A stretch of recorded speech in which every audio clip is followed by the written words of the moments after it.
नमस्ते। कभी सोचा है कि जो आग हमें गर्मी देती है, जो जंग लोहे को खा जाती है और जो बैटरी हमारे फोन को चलाती है, इन सब में आखिर आम बात क्या है? जवाब एक बहुत ही शक्तिशाली और हर जगह मौजूद रासायनिक विचार में छिपा है। रेडॉक्स अभिक्रियाएं। ये हमारी दुनिया को चलाने वाला एक गुप्त इंजन है और आज हम यही जानेंगे कि ये काम कैसे करता है। देखने में तो ये तीनों बिल्कुल अलग-अलग चीजें लगती हैं, है ना? आग, जंग और ऊर्जा।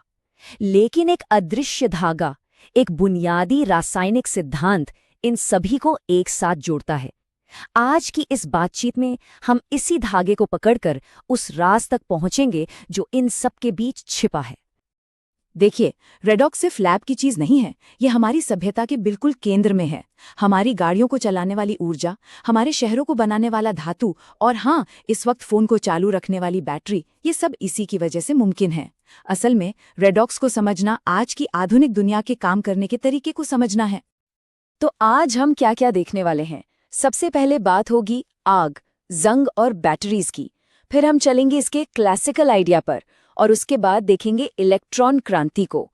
फिर समझेंगे कि कैसे नंबर से इसका हिसाब रखा जाता है, इसके 4 अलग अलग प्रकार क्या हैं और आखिर में ये देखेंगे कि रेडॉक्स हमारी दुनिया को चलाता कैसे है। तो सबसे पहले बात करते हैं आग, जंग और बैटरीज की, इनके बीच के उस छिपे हुए कनेक्शन की। तो अब चलते हैं इसके क्लासिकल आइडिया पर। यह सब कुछ शुरू हुआ था ऑक्सीजन से। शुरू में ये कॉन्सेप्ट बहुत ही सीधा साधा था। ऑक्सीडेशन का मतलब था बस ऑक्सीजन का जुड़ जाना। जैसे जलते हुए मैग्नीशियम को ही ले लीजिए, ये ऑक्सीजन से जुड़कर मैग्नीशियम ऑक्साइड बनाता है। सिंपल और स्ट्रेट फॉरवर्ड, बात खत्म। या कम से कम तब तो ऐसा ही लगता था। लेकिन केमिस्ट्री इतनी सीधी होती कहाँ है? साइंटिस्ट को ऐसे रिएक्शंस मिले जो थे तो ऑक्सीडेशन जैसे, पर उनमें ऑक्सीजन था ही नहीं। तो फिर नए नए नियम जोड़ने पड़े।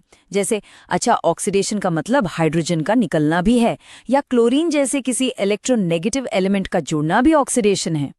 धीरे धीरे ये पूरा मॉडल नियमों और अपवादों का एक जाल बनता जा रहा था। तो प्रॉब्लम साफ थी। एक आइडिया जो बड़ी खूबसूरती से शुरू हुआ था, अब वो कंफ्यूजिंग और पैचअप वाले नियमों का एक सेट बन चुका था। साइंस को एक गहरी, एक यूनिफाइड एक्सप्लेनेशन की तलाश थी। और फिर आई इलेक्ट्रॉन क्रांति, एक ऐसी खोज जिसने सब कुछ बदल कर रख दिया और हर उलझन को सुलझा दिया। तो एक बहुत आसान रास्ता था और वो था इलेक्ट्रॉन।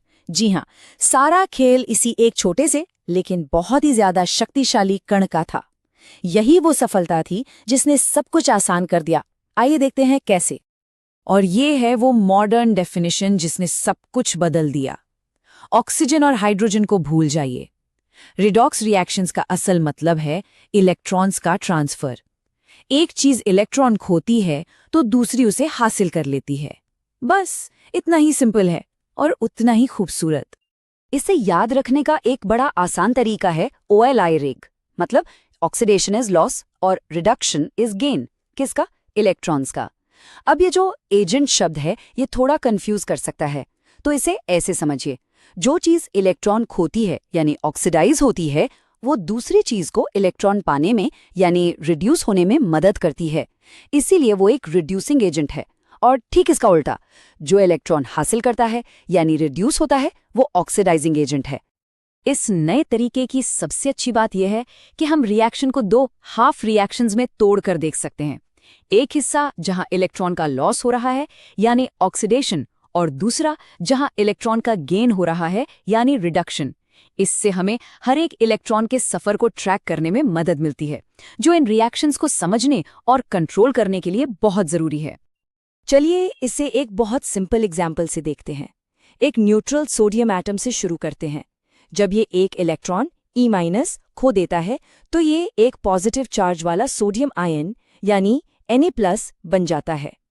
क्योंकि इसने एक इलेक्ट्रॉन खोया है तो हम कहते हैं कि ये ऑक्सीडाइज हो गया है। यही है ऑक्सीडेशन।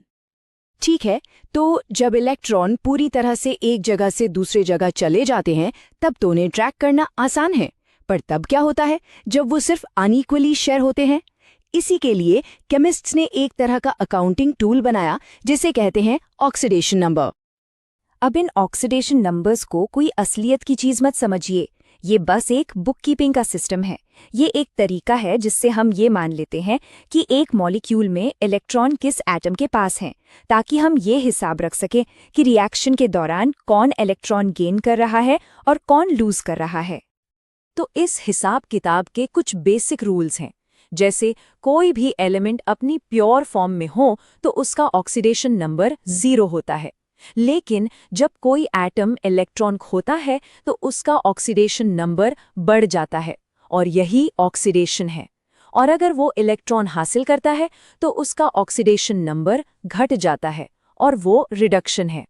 ये बस इलेक्ट्रॉन्स के खेल में स्कोर रखने का एक तरीका है। चलिए, अब जब बेसिक्स क्लियर हैं तो जरा रेडॉक्स रिएक्शंस के कुछ सबसे कॉमन टाइप्स या कह लीजिए फ्लेवर्स को देखते हैं जो हमें अक्सर देखने को मिलते हैं। तो मोटे तौर पर 4 मेन टाइप्स हैं।